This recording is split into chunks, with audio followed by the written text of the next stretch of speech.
Welcome to You're the Boss of Your Business and Your Life, the podcast show where we empower you to escape the 9 to 5 and build your dream business from anywhere. I'm your host, Ange, business coach, and your guide to turning your ideas into bold actions. Each week, we bring you actionable advice in bite-sized tips and inspiring guest interviews to help you take charge, not just of your business, but of your life. Ready to make it happen? Come on in.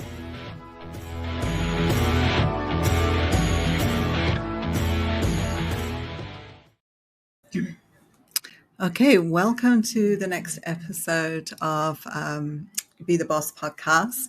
I'm so excited today to have Saahil Mehta joining us. So let me just give you a quick introduction of who Saahil is, and then we'll get on to talking to the man himself. So Saahil is a global citizen, a serial entrepreneur with businesses across 2 continents.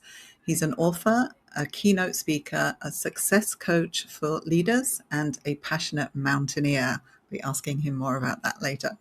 So as an entrepreneur juggling multiple roles, family and passions, Saahil is the quintessential leadership voice today who shows fellow ambitious leaders how to actualize their potential and enjoy a zero regret life for the ultimate peace within.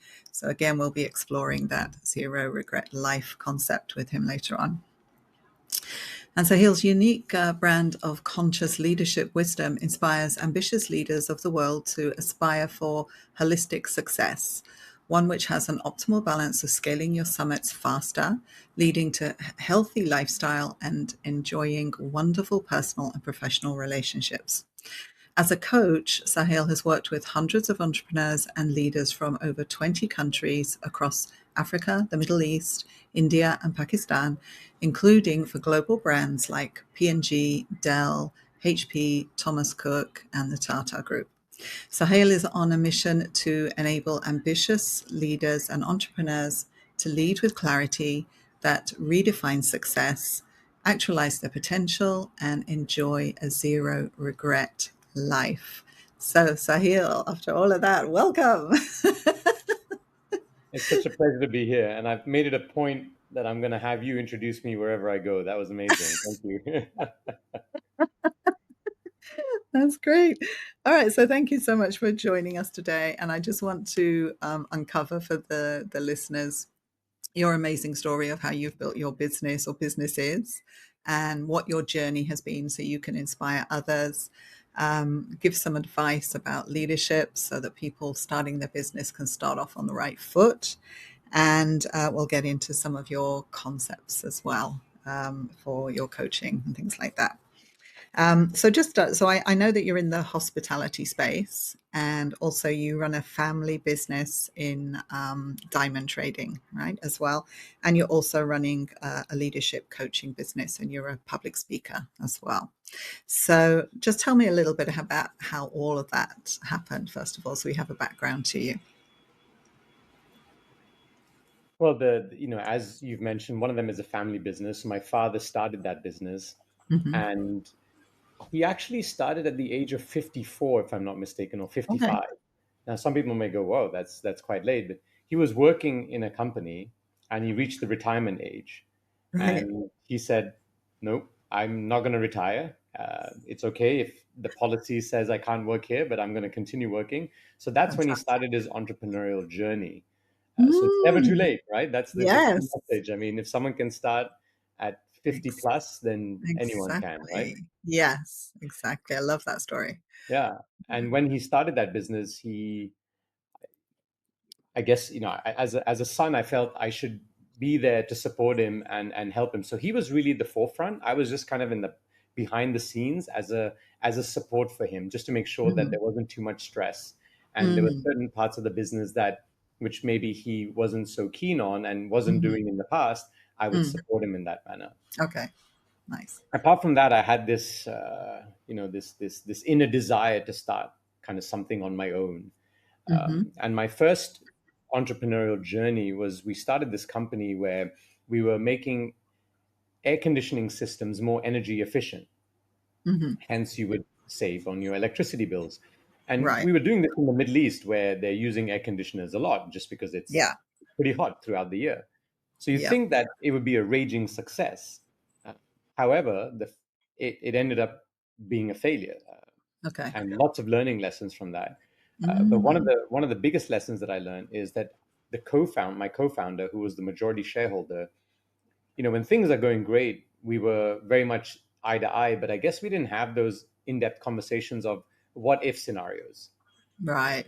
Okay. And as a result of that, when certain things happened, we just didn't see eye to eye at all. And I felt Mm. a big reason of why this company did not succeed is Mm. because there was a problem at the top. Mm. Between the two Okay. of us, there was an issue. And I'm not going to point fingers because, Mm. it takes two hands to shake. Mm. However, it was a big learning lesson for me is that make sure that in any partnership moving forward, make sure you have those discussions on what if scenarios just so you can see, Mhm. are your core values aligned, um, Yeah. are your belief systems aligned, and if not, it's a good idea to discuss them now so that Right. should the event happen you can manage it.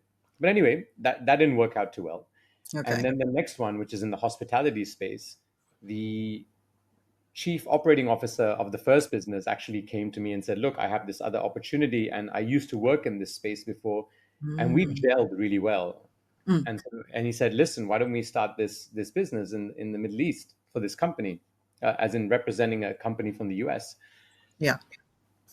This time round, learned the lesson, had those had those conversations that we needed to have, and Yeah. we had similar core values. Obviously, they're not going to be Nice. exactly the same, but we saw eye Yeah. to eye. And this Mhm. time round, I made sure that I guess another learning for me was make sure that when you invest money, you have some sort of control and you're not just Mm. leaving control to someone Mm. else. So I made sure Mhm. the way that the shareholders agreement was done, that I had a lot more Mm. stay in the company as well, should anything go Right. south, to protect Right. myself. So that Okay. started in 2009 and Mhm. still, chugging along today. And Mm. at some point, I mean, the business is doing good, but it's not doing Mm. wonderful. So at some Right. point, I realized it wasn't the best use of my time, Right. and I transitioned the leadership to my co-founder, who's now running the show.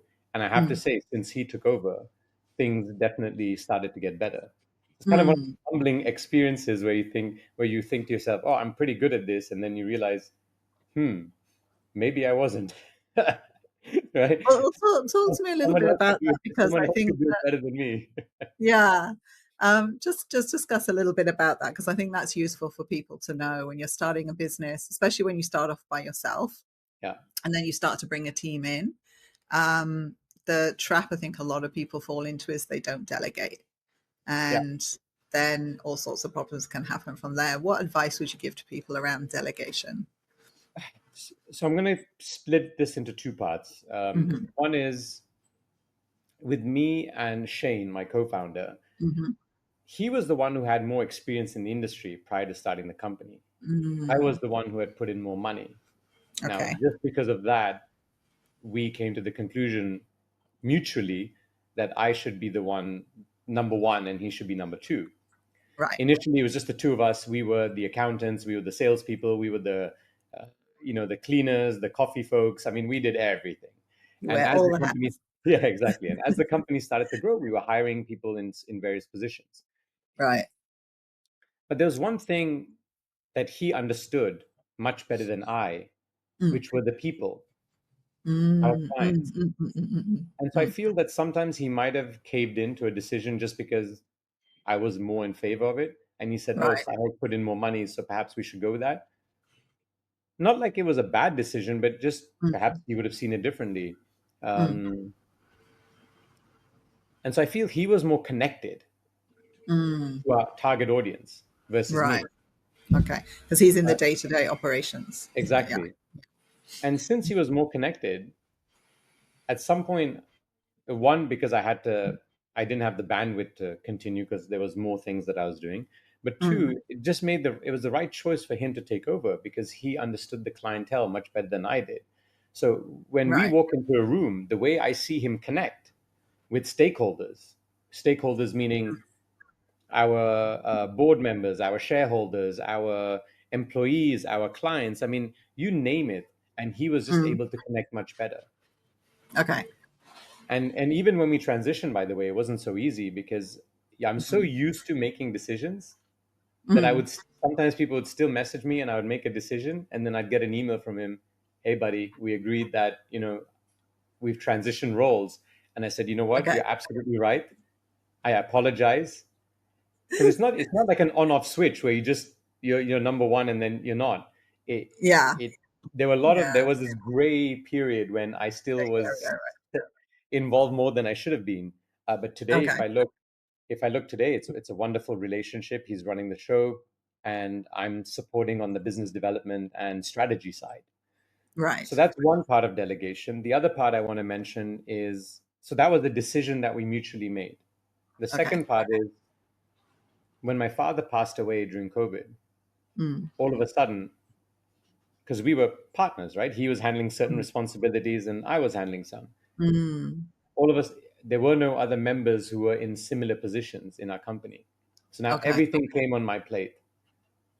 And Right. at that time, I was also growing the leadership company for the coaching, speaking, retreats, etc. Mm. Being the newer business, that's probably what I should have shut down because the time is finite and Hmm. I can't do everything. It'll just burn me out. Yeah.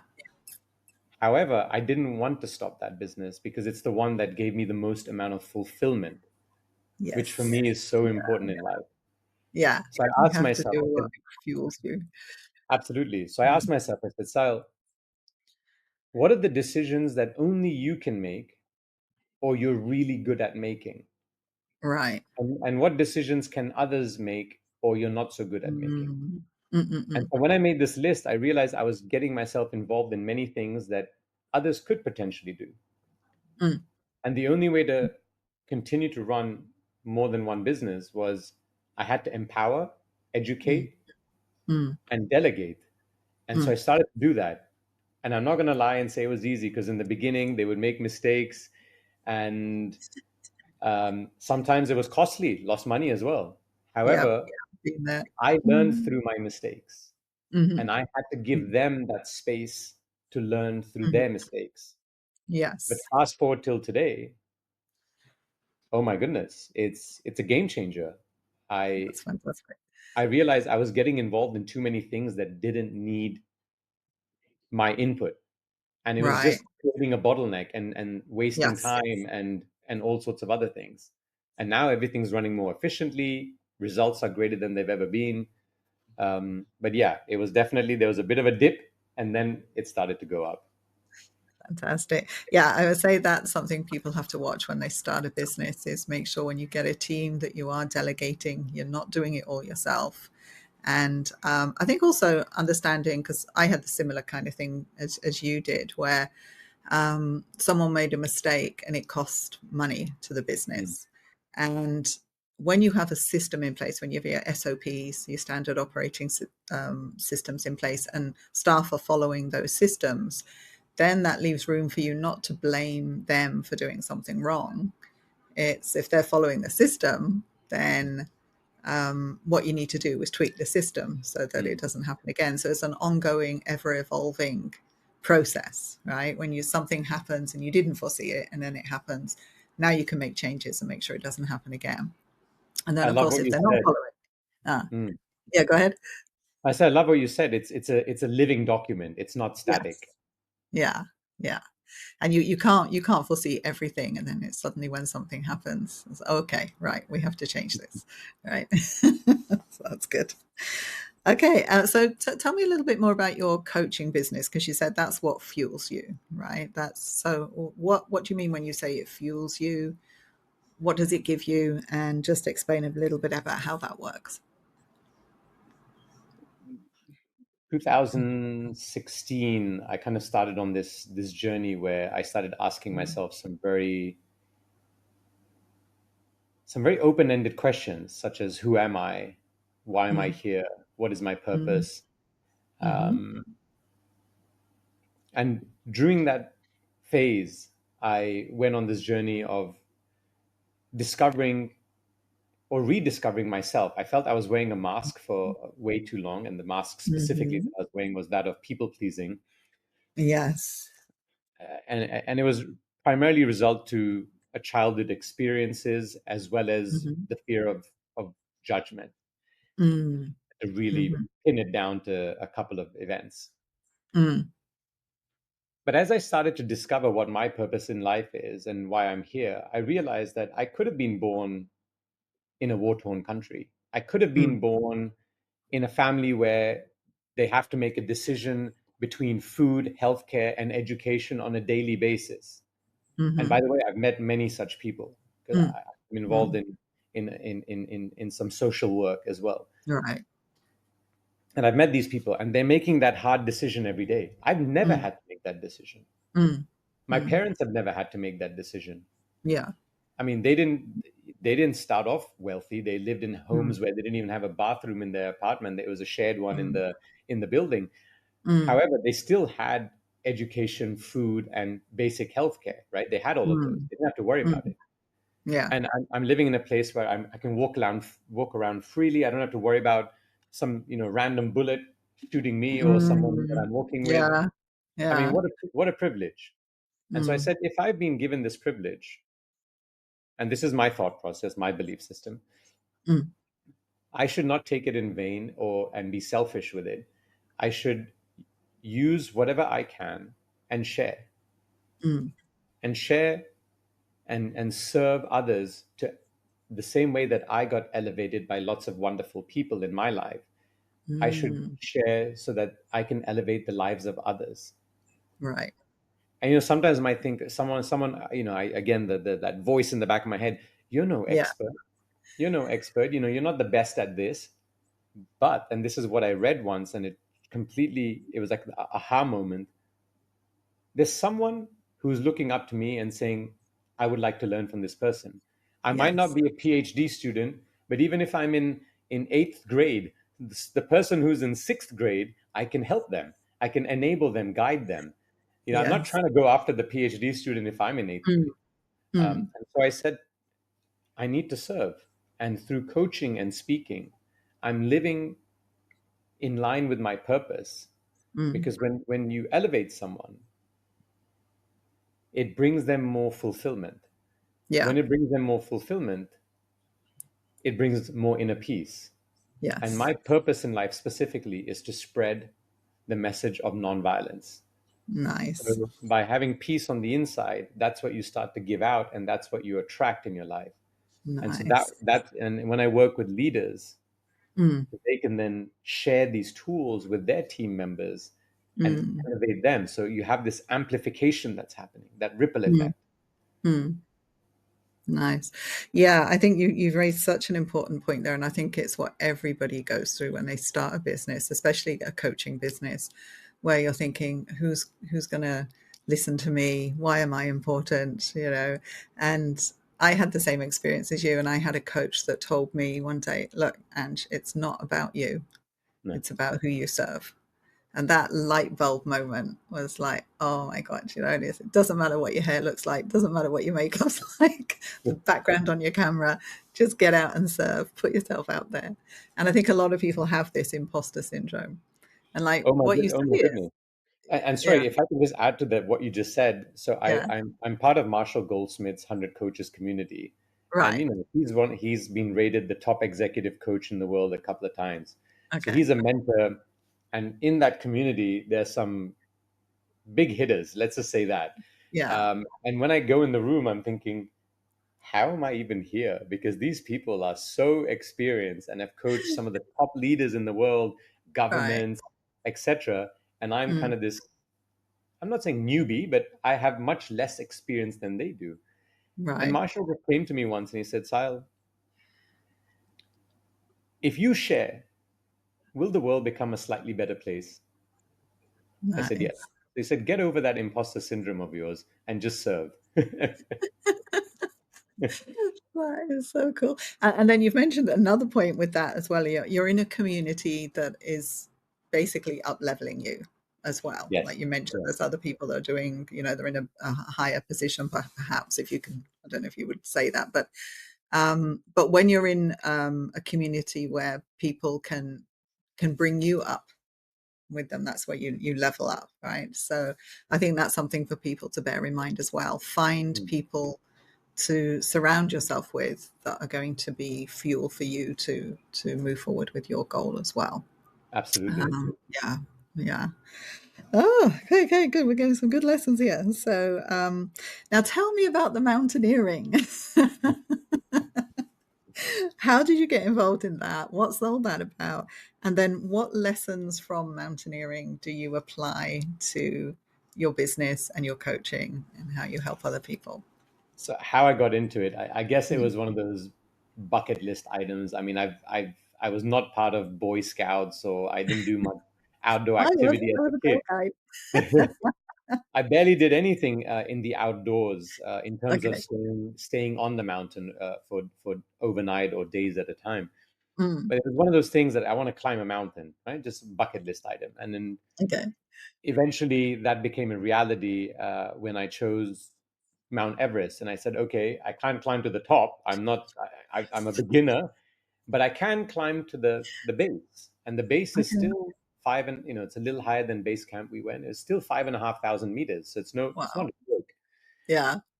But when I went on the mountain, um, I got bit by the mountain bug.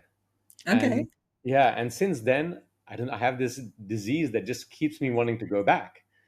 Uh, and so I kind of fuel that passion. And I had a 6 year break because we decided to have children. And once the kids were of a certain age, because my wife and I have done all the high altitude mountains together, Oh, we okay. started again. And then we went for the tallest in Africa, the tallest in Europe. Then we Nice. climbed our highest ever one that we've done, about 6,300 meters in Peru. And so we Okay. continued. Wow. And and what I realized is I'm very much in my comfort zone here. I Mm. control the temperature, the lighting. Mm. On the mountain, I'm at the mercy of Mother Earth. Okay. I here I can afford to make mistakes. Mm. What's the worst that will happen? I may lose a relationship. I may lose my job. I may lose a lot of money, but I'm not going to get severely injured or perhaps even have a death, right? Mm. On the Mm. mountain, when you have Mm. that mountain mindset, Mm. you ensure preparation, communication, selecting team members, um, Mm. going through the what if scenarios. Because I'm telling you, when things don't go as planned and you're Right. at 6,000 meters above sea level, you're not Wow. thinking straight. Oxygen is low, you're tired, you Yeah. haven't slept that well for nights. Wow. Good Okay. luck making an Mm. important decision. It's not easy. But we discuss the what if scenarios before we go up. Granted, we can't Okay. cover everything, but we cover a Mm. lot. Mm. Um, we make sure that everyone's clear that what is the turnaround point in terms of timing, because Mhm. you may have heard this, that going up is optional, but coming down is mandatory. So, I remember on one of the mountains, we were so close to the summit, maybe Um, another hour, hour and a half, okay. but we had to turn around because we had to make it Um, down before sunset. Otherwise, it's dangerous, okay. right? And the Okay. weather also changes and is a lot more random in the afternoon than it is in the morning Right. section. Okay. And you think to yourself, an hour and a half, that's not that far. I've been climbing for days. Yeah. Um, but we have those discussions beforehand. So when Okay. you have that mountain mindset Mhm. and you apply it into your day-to-day life, Mhm. imagine how many errors will not be made. Imagine how much more focused you are. Mm. Imagine how much more momentum you will have. Mm. And I'm just sharing some of the tools, right? There are plenty of Right. lessons that we can learn from these kind of trips. Yeah. And most importantly, it pushes me outside of my comfort zone. Mm. And that's Mm. where I realize that I grow as an individual. So every time I Yeah. climb a mountain, I become a better version of myself. Okay. One, because I push myself. Two, because I'm not distracted by anything. I mean, Right. there's nothing there. Many times, no internet, no, there's no TV, there's not a lot of people. You're not on your phone. Uh-huh.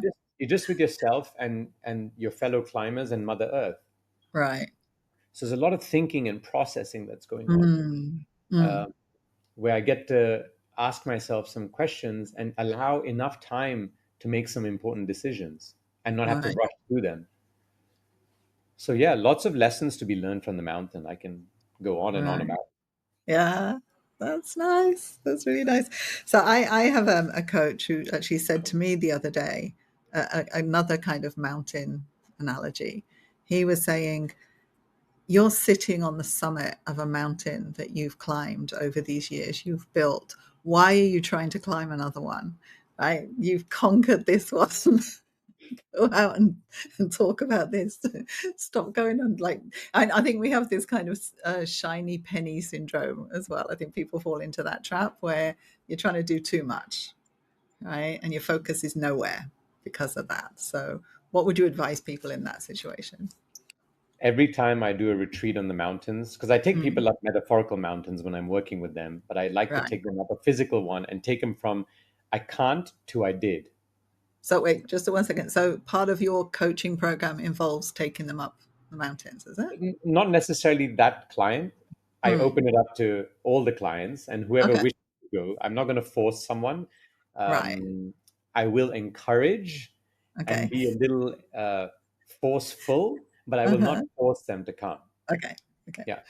And as I'm taking them up and I'm taking them from I can't to I did, um, Mm, mm, I love what you said because I always have one day mm. to celebrate. Okay. A lot of people think, okay, I've come down, time to pack my bags, go home, get back to Mhm. work. I'm like, no, no, no, Mm, no, no, no, no, no, no. We're staying an extra night because we're going to go out for dinner.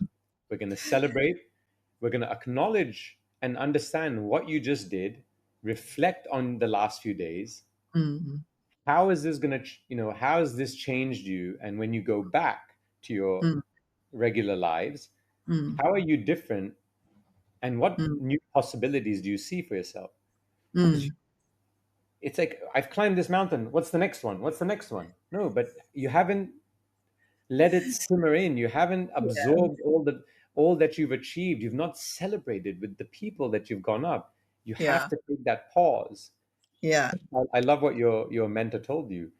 Um, and the other thing that one a very important lesson which I forgot to share with you is as we're climbing up these mountains, I'm Mhm, also constantly asking these people as you climb your metaphorical mountains, what mm, excess baggage are you carrying with you that's mm. slowing you down? Right. Because Yes. there are a lot of things that, yeah, just for whatever reason, we Mm, procrastinate or don't address. mhm. Um, but that weight is slowing us down. And so when people Right. say, oh, I just don't have enough time. Well, guess what? When you reduce the weight, you climb faster, you open up time. Yes, I love that. Reduce the weight.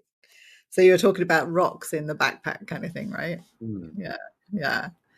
Yeah, that's a really important thing. I think we again, it's so sometimes we try to make things too complicated when actually it could be a lot more simple. And just take time to reflect and okay, what can I shed here Yeah. that's not that's and it's a weight off your shoulders when you do, right? So mentioning about what you said about when people are on this journey and they go from I can't to I did, and so now they're at another level. They've realized, okay, there's so much more that they can do. How do they keep that momentum going? Because it's so easy to slip back. How do they keep it going? That's lovely questions. Mm, There's two ways that we do it. The break free framework that I've developed, the third hmm and final step is actually momentum. hmm And in momentum, one we have a WhatsApp group, so everyone's kind of updating each other. hmm Even if you fall back a little bit, when someone hmm shares an update and or a message of a change in their life, it kind of propels you forward again. You think, "Ooh, yeah, reminder. Yeah, They did yeah, this. I want to share as well. yeah, What are the changes going on? Oh, not much has changed. Let me get on that bandwagon." yeah. So that's one way, but the more effective way is through through accountability. Mm, And that can be hmm done by the self, hmm or it can be done using a friend or a colleague, etc. hmm Where you hmm announce to them something you're doing, and then you have a check-in that's happening on a Yes, frequent basis. So let yes. me give you an example of both. for the self accountability, I actually have something which I learned from Marshall Mm. is daily questions. So Mm. I have this spreadsheet where I ask myself, and I go on there every day, and I Mhm. answer about 9 or 10 questions. Okay. It takes me maybe a minute, so it's not Mhm. really time consuming. I just have to get it Mm. done. Mm. Mm. And it's hard sometimes because I have to be truthful to myself. And sometimes I'm giving myself a low score because I just didn't do it and it hurts. Uh-huh. Uh, But by reminding myself every single day, or as much uh-huh. as I can possibly do, Right. even if I do it 80% of the year, that's still a wonderful result. Mm. It's front of mind. Mm. And so I'm thinking about it every single day. Right.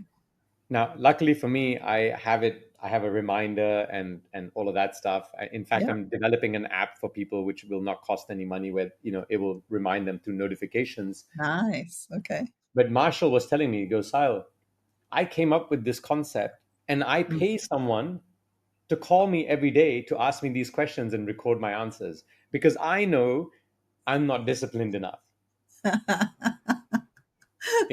you know and I love Uh, his humility, and when he told uh-huh. me that, I said, if someone who comes up with a concept can't manage it themselves and needs someone else to hold them Uh-huh. accountable, Yeah. there's nothing wrong in having an accountability partner. Oh, And then of other course. than that, I have a group of people that I meet on a monthly basis, Mm. some other entrepreneurs Mm. who very successful in their own respective ways, Mhm. and I share with them, this is what I'm going to get done by next month. Right. And so guess what, when we meet the following month, they're asking me, and by the way, because everyone says ego is bad, everything has two sides to it. This is when Yes. ego is very good, Good. because as an Yes. ego, I make sure I get that done. Otherwise, I have to face 7 other entrepreneurs and sit there and sulk or have them point fingers at me because I didn't do what I said I was going to do. They're not That's judging me, but yeah. they're just reminding Yeah. me that, Familiar with that. hey, buddy, you said you were going to do this and you haven't done it. Yeah. One time Yeah. is okay, but the second time that happens, you feel terrible. So ego can serve you in many positive ways as well. This is one of Yes. them. Yeah. I agree. So I like what you said about this Marshall admitting that he has to get someone to call him, right? Yeah. So I think it's important that you know who you are, you know what you're like. And I think one of the parts of being a boss as well is that you have no one to answer to if you don't find that community to answer to, right? So you have to find that community. And if you're not the kind of person that can be self accountable, because it's easy to make goals and nobody knows about it. So it's okay, I'll do it tomorrow, right? So if you know that that's who you are, you've got to find some kind of community that you're going to be answerable to, right, to get you going. And I'm in a community where we have kind of a leaderboard. Hmm. So that adds like a level of competition, and it's kind of like ego as well. It's like, oh, I can't be slipping down here. I've got to keep going, right? So it does hold you accountable. So yeah, I love all of that. All right. So, just as a closing out on this, first of all, is there anything that you want to talk about that we haven't spoken about today that you think would be useful? we I would like to add that when I went on this journey, Mm.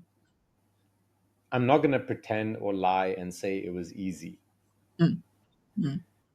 Whenever you're climbing your metaphorical mountains, a Mm. mountain is never going straight up. Yeah.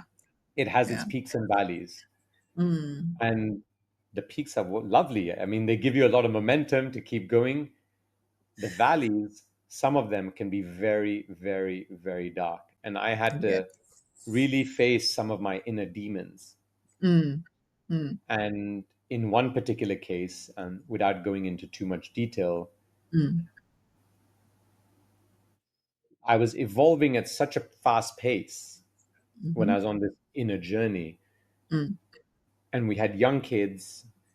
My wife and I weren't at the alignment that we had, just Mm. over time would just Mm. get further and further. There was no alignment. We were so far apart. Right. Mm. And it's not like anyone did anything wrong, but we were Mm. so disconnected. We were Mm. questioning our marriage. Mm, And at that point, I said, Sal, just go back. Like, go back to how you were, because it's not worth it. You might mm, lose someone you deeply care about. mm. Yeah. But then I asked myself, am I doing anything wrong? Mhm, I'm not cheating. I'm not gambling. I'm not, mm, uh, you know, abusing. I'm mm, not taking drugs. I mean, I'm mm. not doing anything that's wrong as per Yeah, what, societal norms, illegal. if you want to call it Yeah. that. But I realized that we were so disconnected Mhm,